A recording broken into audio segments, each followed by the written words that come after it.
Retour sur le plateau de TV Finance, il est 9h01, la Bourse de Paris a démarré sa séance. On va s'intéresser ce matin au CAC avec vous. Hervé Dupré, bonjour. Bonjour Zine. Vous êtes trader pour compte propre et gestion indépendante. Peu de mouvements donc hier à la Bourse de Paris. Le repli du CAC était anecdotique en attendant le retour des investisseurs. L'indice est dans un quasi statu quo et ne montre pas de signe de faiblesse. Exactement, comme vous le disiez, donc peu de mouvement hier pour raison de jour férié aux US. Donc aujourd'hui, comme j'ai l'habitude de le dire, lorsque les US sont fériés un lundi, le mardi représente un jour 1 de la semaine. Ce qui va nous intéresser, ce sont d'un point de vue macroéconomique les statistiques des PMI et du ZOO pour aujourd'hui. Et d'un point de vue micro, les résultats d'entreprises qui touchent à leur fin. Ce que l'on peut s'attendre, c'est déjà faire un petit retour sur les 3 dernières années, jour pour jour, quasiment, jour pour jour pour ce qui est de la baisse liée au Covid. L'année dernière, c'était le début de l'entrée en conflit entre la Russie et l'Ukraine. Donc, on a passé 2 éléments que l'on pourrait qualifier d'exogènes de manière plutôt positive, puisqu'on se retrouve sur les plus hauts historiques ou à quelques pas des plus hauts historiques. Maintenant, est-ce que l'on peut d'ici envisager une extension haussière beaucoup plus forte tout de suite, sans éléments qui permettent de pousser le marché? Je dirais que non. Il va falloir vraiment être attentif à ce qui va se passer sur les US. J'en profite en même temps pour préciser que l'ouverture se fait en léger gap baissier qui devrait être comblé d'un instant à l'autre.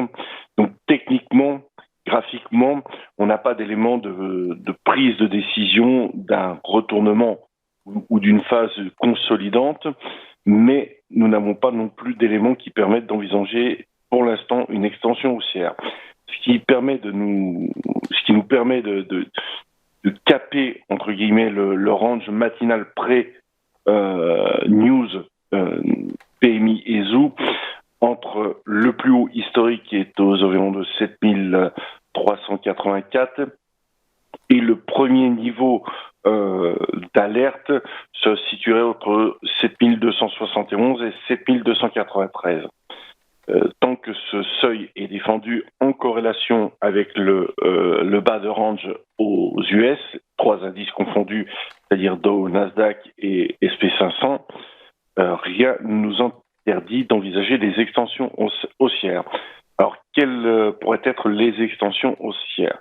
J'ai établi un premier point aux environs de 7416, après 7460, et en cas de vraiment sortie par le haut de la phase de range des US, la target que je qualifierais de quasiment finale de l'extension, du mouvement impulsif haussier du début d'année se situe aux environs de 7560, ce qui représente quand même une grosse envolée pour aujourd'hui. Je ne sais pas si nous aurons l'énergie pour y aller.